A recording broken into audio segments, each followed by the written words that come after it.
छत्रपती संभाजीनगरमध्ये आहे आणि याच दिवशी हायकोर्टामध्ये छत्रपती संभाजीनगर आणि धाराशिव या दोन्ही नावाला मान्यता दिली आणि समोरच्या विरोधातल्या याचिका फेटाळल्या। याबद्दल मी तमाम संभाजीनगरकरांचं धाराशिवकरांचं मनापासून अभिनंदन करतो। खरं म्हणजे हिंदुहृदय सम्राट बाळासाहेब ठाकरे यांचं स्वप्न खऱ्या अर्थाने आज पूर्ण झालं याचं समाधान व्यक्त करतो आणि हायकोर्टाला देखील मी धन्यवाद देतो की एक मेरिटवर लोकांच्या जनभावना लक्षात घेऊन जनतेचा आवाज लक्षात घेऊन हे जे कोणी कोर्टामध्ये गेले होते हे कोर्टामध्ये गेलेल्यापैकी जे काही लोक आहेत हे महाविकास आघाडीचे आहेत याची देखील मला माहिती आणि आपल्यालाही माहिती आहे।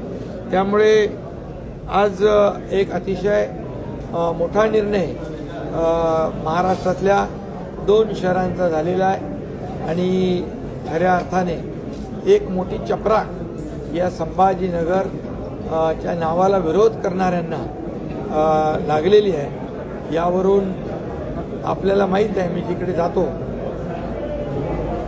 तिकडे यश मिळतं।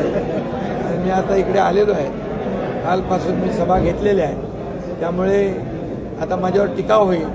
2-2 दिवस मुख्यमंत्री छत्रपती संभाजीनगरमध्ये ठाण मांडून बसले। आता ठाण मांडून बसल्यानंतर मी कार्यक्रम करूनच जातो। तो करेक्ट कार्यक्रम संभाजीनगरमध्ये ज्याचा कुणाचा व्हायचा तो होईल आणि संदीपान भुमरे महायुतीचे उमेदवार प्रचंड मताधिक्याने विजयी होतील आणि महायुतीचे सर्व पदाधिकारी कार्यकर्ते जोमाने शहरात ग्रामीण भागात काम करतात। संभाजीनगर हा शिवसेना आणि महायुतीचा बालेकिल्ला आहे। बाळासाहेबांचं प्रेम या छत्रपती संभाजीनगरवर होतं आणि छत्रपती संभाजीनगरचं बाळासाहेबांवर होतं। छत्रपती संभाजीनगर हे नाव व्हावं ही बाळासाहेबांची मनापासून इच्छा होती, परंतु 2.5 वर्ष ज्यांनी सरकार चालवलं बाळासाहेबांचा वारसा सांगणारे बाळासाहेबांचे आणखी काय काय संपत्तीचे वारस हे सांगणारे जेव्हा ही मुवमेंट केली सरकारमधून आम्ही बाहेर पडलो तेव्हा घाई गडबडीमध्ये दाखवण्यासाठी हा संभाजीनगरचा नावाचा डाव रचला, परंतु तो बेकायदेशीर होता। त्यांच्याकडे मेजॉरिटी नव्हती, मेजॉरिटी आमच्याकडे होती, म्हणून आम्ही सरकार स्थापन केल्यानंतर हा निर्णय आम्ही घेतला आहे आणि निर्णय घेऊन त्याचा पाठपुरावा केला, केंद्राकडे पाठवला आणि आज हायकोर्टाने त्याच्यावर शिक्कामोर्तब केलंय। हे तमाम छत्रपती संभाजीनगरकरांचा हा भव्य विजय। कोर्टाचा जो निर्णय आला आहे त्याचा निवडणुकींवरती परिणाम होईल आणि निवडणुकींसाठी हा निर्णय या ठिकाणी आलाय अशा प्रकारचं याचिकाकर्ते म्हणतात आणि याचिकाकर्ते ह्याच्या विरोधात सुप्रीम कोर्टात देखील धाव घेणार आहेत। म्हणजे याचिकाकर्ते कोण आहेत?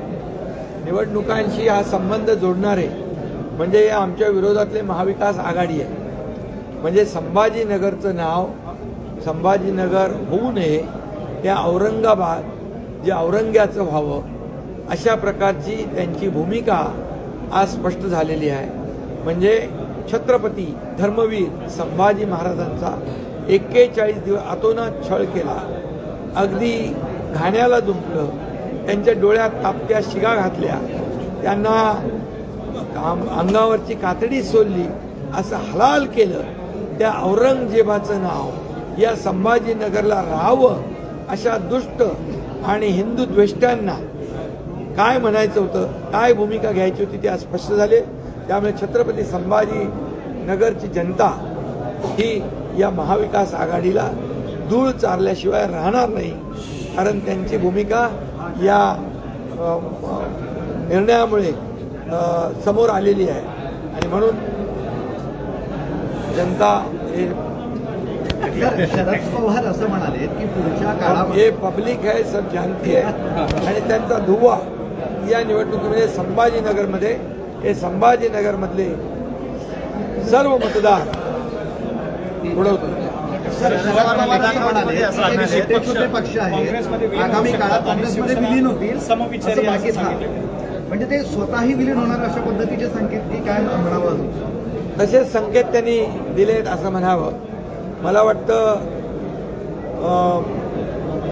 आज त्यांची म्हणजे पवारसाहेब तर मोठे नेते आहेत, परंतु ते काही सूचक वक्तव्य करत असतात. आज खरं म्हणजे उभाटाची पण काँग्रेस झालेलीच आहे, कारण काँग्रेसची बोली बोलू लागलेली आहे, पाकिस्तानची बोली बोलू लागल्यांच्या मांडीला लावून बसतायत.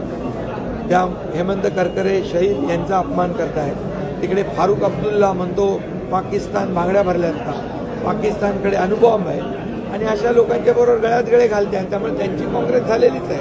त्यामुळे आता फक्त एक अनौपचारिकता, काय म्हणतो त्याला आपण, औपचारिकता बाकी आहे. औपचारिकता बाकी आहे. बरं, काल आदित्य ठाकरेंनी एक आव्हान तुम्हाला दिलंय, जे राज्यातले उद्योग बाहेर गेले त्यासोबत मुख्यमंत्र्यांनी येऊन माझ्यासोबत वन टू वन आमने सामने चर्चा करावी, मी कसं सगळं घालवलं तुम्ही ते सांगतो म्हणा.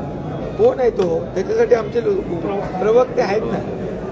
2013 साली तुम्ही 5 आमदार घेऊन काँग्रेससोबत जाणार होतात असाही दावा राजन विचारेन केलाय. वडेट्टीवारांनी सुद्धा त्याला वडेट्टीवारांना माहित होतं का ते? वडेट्टीवार काय काँग्रेसचे अध्यक्ष होते का? तर हे माहित असेल तर ते सोनिया गांधींना माहित असेल, वडेट्टीवारला कसं माहित असेल? असं होतं का? नाही, असं वडेट्टीवारला माहित कसं पडलं? आज हवाई शोध ज्यांनी लावला आहे. खरं म्हणजे खोटारडेपणाचा जो कळस आहे हा एकनाथ शिंदे जे करतो ते जाहीरपणे करतो, खुलेआम करतो. लपून छपून हा एकनाथ शिंदे करत नाही, आणि जे करतो ते धाडसाने करतो, आणि ते पूर्णपणे त्याचा मागचा पुढचा विचार न करता या महाराष्ट्रातल्या जनतेचा विचार करून मी निर्णय घेतो. अयोध्येत असताना तुम्ही संजय राऊतांना भेटून ईडी वगैरे माझ्या मागे लागले तर आपण मोदीसोबत जाऊ असं तुम्ही त्यांना म्हणाला होता. अरे बाबा, त्यांच्याबद्दल आमचे प्रवक्ते बोलतील. त्यांनी काय काय मला सांगितलेलं आहे, आणि त्यांनी काय काय कुणाच्या बद्दल सांगितलेलं आहे, त्यांचे आता जे प्रमुख आहेत त्यांच्याबद्दल काय काय भाष्य केलेलं आहे ते सगळं मला माहित आहे. मी योग्य वेळ बोलतो. एक शेवटचा विचार, शाहू महाराजांना हरवण्यासाठी तुम्ही कोल्हापूरमध्ये 100 कोटी रुपये घेऊन बसले होते आणि तिथं वाटपाचा असा आरोप केलेला आहे. धन्यवाद.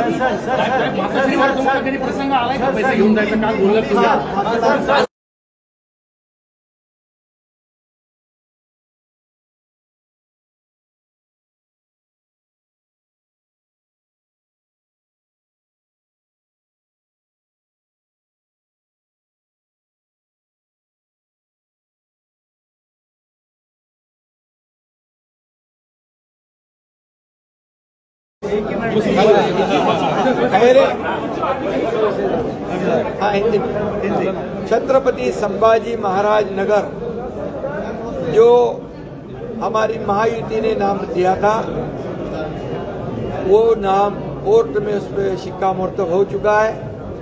ये बहुत खुशी की बात है. मैं छत्रपति संभाजी नगर में हूँ, और इसी दिन हाई कोर्ट ने छत्रपति संभाजी नगर और धाराशिव ये नाम को शिक्कामोर्तब किया है. और जो महाविकास आघाड़ी के लोग, जो ये नाम होना नहीं चाहिए, ये औरंगाबाद रहना चाहिए, जो औरंगजेब ने छत्रपति संभाजी महाराज को हलाल करके उनको इतनी तकलीफ दी, आंखों में गरम सलिया डाल दी, चमड़ी निकाल दी, लेकिन फिर भी छत्रपति संभाजी महाराज ने अपना स्वाभिमान नहीं छोड़ा. ऐसे औरंगजेब का नाम इस संभाजी नगर को रहना चाहिए. ये उनकी दोगली राजनीति जो है, भूमिका आज सामने आई हुई है. ये महाविकास आघाड़ी के लोग, ये अभी वो छत्रपति संभाजी महाराज जी के बारे में कितना प्रेम है ये उनका स्पष्ट हुआ है. और इसलिए आने वाले चुनाव में ये छत्रपति संभाजी नगर के सब लोग हो चुका है. ये बहुत खुशी की बात है. मैं छत्रपति संभाजी नगर में हूँ, और इसी दिन हाई कोर्ट ने छत्रपति संभाजी नगर और धाराशिव ये नाम को शिक्कामोर्तब किया है. और जो महाविकास आघाड़ी के लोग, जो ये नाम होना नहीं चाहिए, ये औरंगाबाद रहना चाहिए, जो औरंगजेब ने छत्रपति संभाजी महाराज को हलाल करके उनको इतनी तकलीफ दी, आंखों में गरम सलिया डाल दी, चमड़ी निकाल दी, लेकिन फिर भी छत्रपति संभाजी महाराज ने अपना स्वाभिमान नहीं छोड़ा। ऐसे औरंगजेब का नाम इस संभाजी नगर को रहना चाहिए। ये उनकी दोगली राजनीति जो है, भूमिका आज सामने आई हुई है। ये महाविकास आघाड़ी के लोग ये अभी वो छत्रपति संभाजी महाराज जी के बारे में कितना प्रेम है ये उनका स्पष्ट हुआ है। और इसलिए आने वाले चुनाव में ये छत्रपति संभाजी नगर के सब लोग इनको कहाँ भेजेंगे? औरंगजेब के पास भेजेंगे, उसका दर्शन कब्र पे जाके दर्शन लेंगे ये। और इसलिए पूरी तरह उनको ये वही करेंगे। मोदी ने टीका केली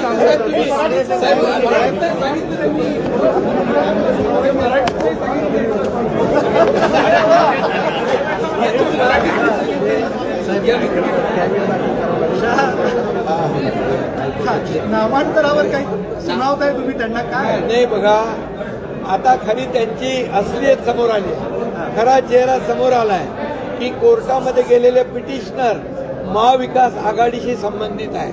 आणि म्हणून या निवडणुकीत जे छत्रपती संभाजी नगरला विरोध केला आहे त्यांना धूळ चारतील, जे घरी बसले त्यांना कायम घरी बसवतील आणि त्यांनी औरंगजेबाच्या थडग्यावर जाऊन फुलं व्हायला पाठवतील।